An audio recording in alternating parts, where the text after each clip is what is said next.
बघा आपल्याला शिकायचं आहे एसीएन मधला जो काही करंट डिव्हिजन रूल आहे तो शिकायचा। मग करंट डिव्हिजन रूल कधी वापरतो?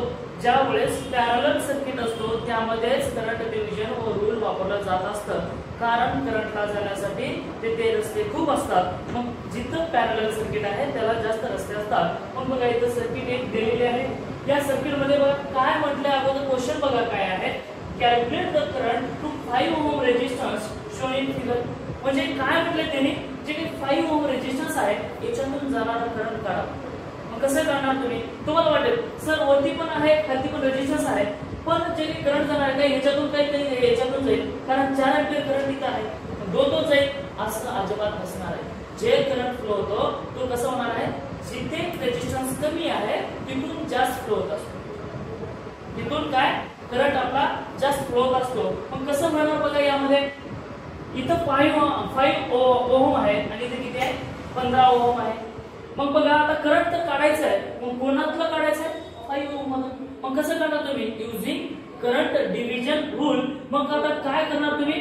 The using current division rule, current division. मग बघा त्याचा जो काही एक फॉर्म्युला आहे तो फॉर्म्युला आहे। मग तुम्हाला कशाचं काढायचं? 5 ओहम मधून जाणारा करंट काढायचं। मग काय करणार? I 5 ओहम इक्वल टू, या ठिकाणी दोन रेजिस्टन्स आहेत, मग कोणते कोणते दोन आहेत? एक 5 आहे आणि एक 15 आहे। मग काढायचं कोणाचा? तुमचा 5 चा। मग 5 चं काढायचं तुम्हाला 5 चं आताच घ्यायचं नाही, नंतर घ्यायचं। आता कोणता घ्यायचा?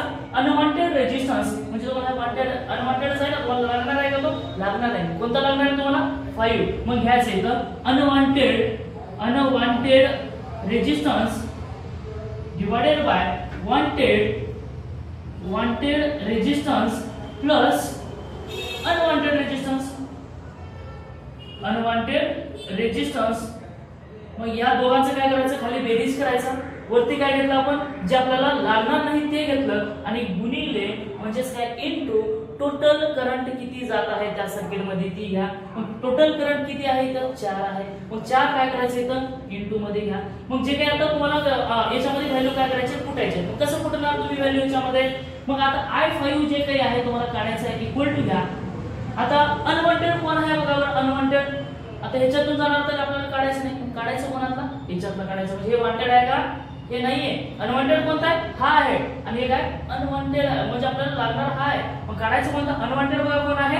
15 आहे। म्हणजे काही घेणं देणं नाही त्याचं, काही म्हटलं की आपल्याला काहीच म्हटलं नाही। मग कसं करणार तुम्ही? हे 15 ला 15 घ्या divided by wanted plus unwanted जे काही रेजिस्टन्स दोन आहेत पॅरलल मध्ये ते दोघांची काय करायची? बेरीज करायची। मग कसं करणार बेरीज तुम्ही?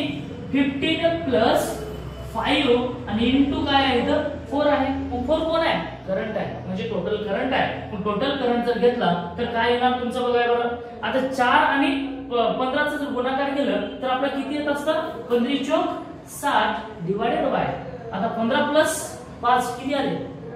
किती आले सांग लवकर सांग, किती आले? बरोबर किती? 20। ओके। मग आता ह्याचं काय डिव्हिजन करणार? आपल्याकडे जर कॅल्सी असले, जरी कॅल्सी नसेल तुझ्याकडे, तू गरीब असशील तर बघ कसं करणार? 0 0 कटले, राहिलं काय? 6 डिवाइडेड बाय 2। मग आता 2 ने काय करायचं? त्याला डिवाइड करा। मग कसं करणार? बेत्रिक 6। मग तुमचा आन्सर आलेला आहे 3। मग बघा जे काही 3 आलेले, काय आलेले ते 3 काय आले? 5 ओहम मधून जाणारे करंट काढले तुम्ही, मग ते किती आला? I5 ओहम इक्वल टू तुमची करंट आलेले आहे 3 एंपियर आणि हे तुमचा काय आन्सर आहे। थँक्यू। जर तुम्हाला व्हिडिओ आवडला असेल तर लाईक करा आणि शेअर करा आणि सबस्क्राइब करायला मात्र विसरू नका। थँक्यू, धन्यवाद।